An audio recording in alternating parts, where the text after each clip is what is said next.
So the first time I stole a car, I was 15 years old. And I was working at Boy Scout camp in Peru, Nebraska. And I was the youngest counselor out there. You had to be 16 years old to be a counselor. You're going to live out there for 9 weeks all summer long.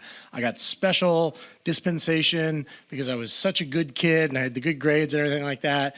And I get out there, and the first week we're really bored one night. And so we borrowed somebody's car. It was a sweet 1969 powder blue convertible Mustang. Stick shift, which I hadn't yet learned how to drive.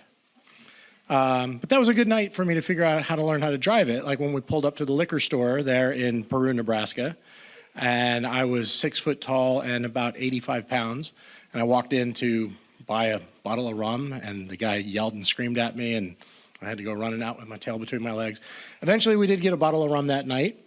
And traffic in Peru, Nebraska at like 1 a.m.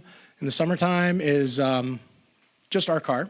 That's it. There's nothing else. There's a traffic light. There's a traffic light. And I pulled up to the traffic light and waited for it to turn green. As we're waiting, a car pulls up behind us, and the guys in the car with me are like, dude, that's a cop. It's a cop. It's the cop. It's the only cop in town. He's behind me. Stay cool. All right, man, I'll stay cool. I'll stay cool. And the light turns green, so I go to shift into first gear, and of course, pop the clutch, the engine dies. All right, stay calm. Start it up again. Go through that. Crashes again, right? Again and again, and it keeps popping the clutch because I'm so nervous.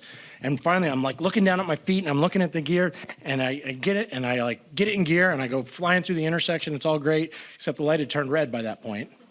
So now the cop, who's pulled up behind the only car in town, sits there and watches as some idiot sits there throughout an entire green light and waits for it to turn red until he takes off right in front of the cop. So I got pulled over. And the guy's asking us questions, and we're like, we just work at the Boy Scout camp up the way, and we talked our way out of it, except that I got a ticket. And it was a $25 ticket, and I was getting paid $5 a week to work at the summer camp.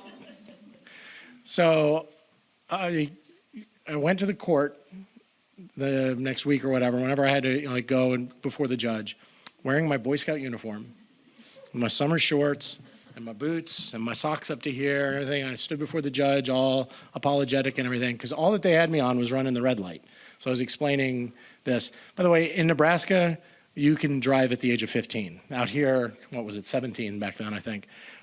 So I got away with that. Had to pay the ticket, and I had to fork over my week's pay for 5 weeks to pay this thing off. Go through the whole summer. Now, back then, no cell phones, right? My parents didn't come out and visit us every week. We were like 150 miles away from our house. I was on my own for 9 weeks out there. At the end of all of that, my dad finally comes to pick me up, and hadn't seen my family all summer long. We're driving home, and as we get back into our neighborhood, I suddenly realized that summer, while I had been stealing cars and reporting before the judge, my parents had apparently been making moves, because my dad went right past our neighborhood and went into another neighborhood and pulled in a driveway. I'm like, what are we doing here? And he goes, oh, yeah, well, we moved over the summer. So you have this is your new house. And so I went up, and there was a bedroom, and all of my stuff was in boxes in there. And that was it. I spent my entire summer being a car thief and cute little Boy Scout getting away with it all. And meanwhile, my parents just moved without telling me about it.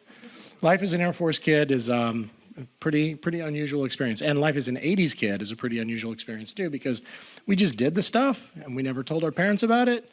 And years later, when I did tell my dad about it, he said, no, that never happened. I'm like, it happened. It happened.